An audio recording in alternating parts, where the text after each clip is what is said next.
cherish the most about the rise of your career? Oh, that's a great question. The rise or where I am now? I'll answer both. Okay. The rise is that it was during a really cool time.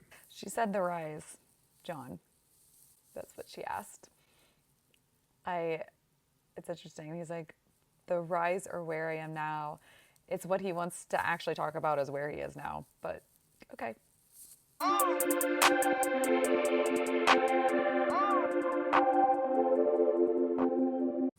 I don't think I would have had the same success I have now if I had begun 3 years ago.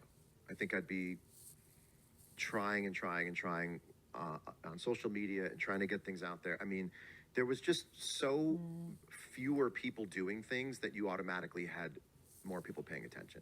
So I'm really lucky that I came up when there were just fewer cars on the road in terms of, making songs and having people pay attention to you and being seen.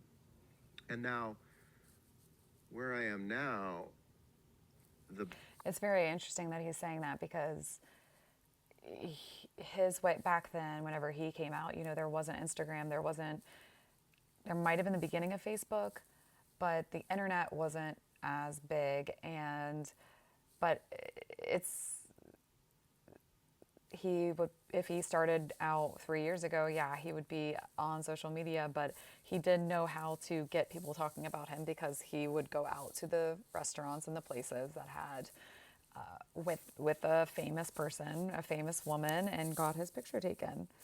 So he was definitely aware of how that would impact his career. the greatest thing is that any idea that I have, I can do. Any idea that I have. I feel like if there was a song idea that I had for any musician in the world, I'd have a pretty good chance of them at least listening to it. And that's really interesting to me. That to me is the greatest thing, is like the songs I already have that I'll take for the rest of my life, but also any idea that I have, I think any musician in the world would want to go like, I want to hear what Mare has for me.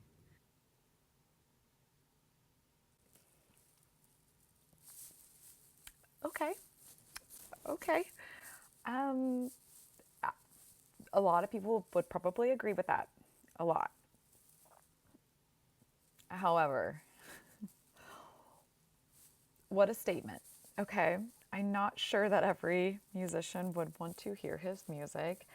And I think why I'm having such a reaction to this is that I'm thinking about if any other female artist would say something like this, I feel like there would have been headlines they would have been come for. Like, oh, look at them. They're so full of themselves. They're so blah, blah, blah. And he says it very matter of factly. I feel as if he's very self-assured, and he does enjoy giving himself some major props. And I'm not going to say that I don't believe in that. I have a whole video on manifesting, and I believe that if you believe something about yourself, I think he does know how he can manifest powerfully. I don't feel a lot of humbleness from him to say this, that he thinks that very confidently, he's saying this as if it's a fact, which is something that you should do with manifesting. It's probably why he's powerful and he's gotten to where he is along with his talent. But I mean, I just cannot imagine any other female artist saying that and people reacting and people not reacting, because that is a bold statement and very grandiose, which can be a part of covert narcissism. So that is like this idea, it's not just having a big head, but the way that they see themselves existing in this world is out of proportion to then what it actually is. So he is very talented. I'm sure there's probably a lot of truth to that statement, but it's a bold statement too.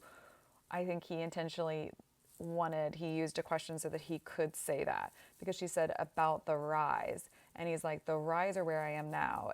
I think that he wanted to say this. He wanted to pump himself up, because with covert narcissists, usually you will want to, if we're talking about some of the negative aspects of him, he will then want to make a statement or to do something to overcompensate or to overshadow it, because they can't really live in the criticism for too long. It's too uncomfortable for them.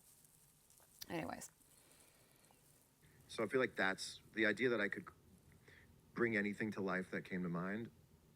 That's I'm interested. Yeah, I so, mean, he's a as good your rise manifester. to fame, how did your interactions with women change? Oh, that's a good question, and I think I saw the approval of women as being something that was like, each time somebody liked what I did, I felt like, because of the way that I was brought up, that was the only time that was going to happen. And so I feel like I was made to believe growing up that if somebody liked me, that was pretty much an accident, and that should be capitalized on. And that should be capitalized on. I do, like, he is pulling at my heartstrings. He is, because he didn't feel, at the basis of a lot of, traits of narcissism is shame and insecurity. And I don't know how that formed or how it was reinforced, probably through his parents or his environment. But I feel for him that he felt as if he felt really unworthy, and if somebody didn't like him, and that if somebody liked him, it was an accident. And I feel for him. I feel for the little inner child within him. The next part about capitalized on, I don't know how I feel about that. So let's keep going. I felt very deeply when somebody liked me. Very deeply. I think, look, the elephant in the room is that I'm on a show that caters to women, and I have a couple of nameplates on me, like Lothario and Womanizer and stuff. And I think, look, that is what that is. That's the role I play on the big TV show that I didn't write. That's fine. Maybe I had a hand in it or something, but I think people would be surprised to know that it was less me. See, this I don't, not feeling. He has a couple of nameplates in the TV show that he didn't write. So he's talking about the media that made it out a certain way. And he's like, thank goodness he added in for a second. And maybe I had a hand in it. It's like, yes, of course you did. Everyone does to some degree. Like, take some ownership. Take more ownership. I mean, he might still, but he did have a hand in it.